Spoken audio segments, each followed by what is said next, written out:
వరి పంటలో మనకు సమస్యలు గనుక చూసినట్లయితే ఒకటి విత్తనం ద్వారా వచ్చేటి కొద్దిగా అగ్గి తెగులు కానీ, లేదంటే మనకు ఈ యొక్క పాము పొడ తెగులు కానీ, లేదంటే తర్వాత మొలిచిన తర్వాత ఈ యొక్క కాండం తొలిచే పురుగు కానీ, తర్వాత ఒకటి ఉల్లికోడు కూడా ఎక్కువగా వచ్చే అవకాశం ఉన్నది. కాబట్టి వీటిని తట్టుకునే రకాలను, అదేవిధంగా దిగుబడి ఎక్కువగా వచ్చే రకాలను కనుక ఎన్నుకొని ఆ రైతులు కనుక ఈ యొక్క విత్తనాలను సరి అయిన సమయంలో విత్తుకున్నట్లయితే ఈ యొక్క చీడపీడలు కూడా ఎక్కువగా రాకుండా కాపాడుకునే అవకాశం ఉంది.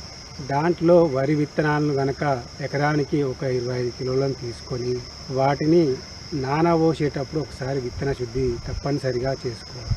ఎందుకంటే మనకు తెగుళ్ళు అనేటివి దాదాపుగా ఈ యొక్క గాలి ద్వారా రావచ్చు, తర్వాత నీటి ద్వారా రావచ్చు, తర్వాత విత్తనం ద్వారా కూడా రావచ్చు. అదేవిధంగా మనకు సాయిల్ బార్న్ డిసీజెస్ నేల ద్వారా కూడా వచ్చే అవకాశం ఉంది. ఇలాంటి రకాల తెగుళ్ళన్నీ కూడా రాకుండా ఉండాలంటే మనం ముఖ్యంగా విత్తన శుద్ధి అనేది చేసుకోవాలి.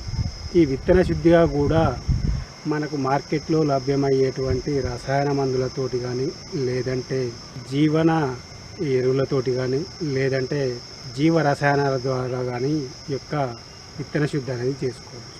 ముందుగా మనకు ఈ యొక్క రసాయన మందులు కనుక చూసినట్లయితే కార్బెండిజం మరియు మ్యాంకోజిబ్ కలిసినటువంటి ఈ యొక్క సాఫ్ కానీ, స్ప్రింట్ కానీ, లేదంటే బావిస్టిన్ కానీ, ఈ 3 మందులలో ఏదైనా కానీ విత్తనానికి పట్టించేటప్పుడు ఒక 2 గ్రాములు కనుక కిలో విత్తనానికి కనుక కలిపి విత్తన శుద్ధి చేసుకొని వడ్లు నానబోసేటప్పుడు ఒక 25 కిలోలు ఎకరానికి కనుక వాడినట్లయితే ఒక 50 గ్రాములు కనుక దాంట్లో నీళ్ళల్లోనే కలుపుకొని 24 గంటలు కనుక నానబోసి మండగట్టుకున్నట్లయితే ఈ యొక్క తెగుళ్ళను మనం విత్తనం ద్వారా రాకుండా ఒక నెల రోజుల వరకు, అంటే నారు దశలో వరకు కూడా ఎలాంటి తెగుళ్ళను కూడా రాకుండా కాపాడుకునే అవకాశం.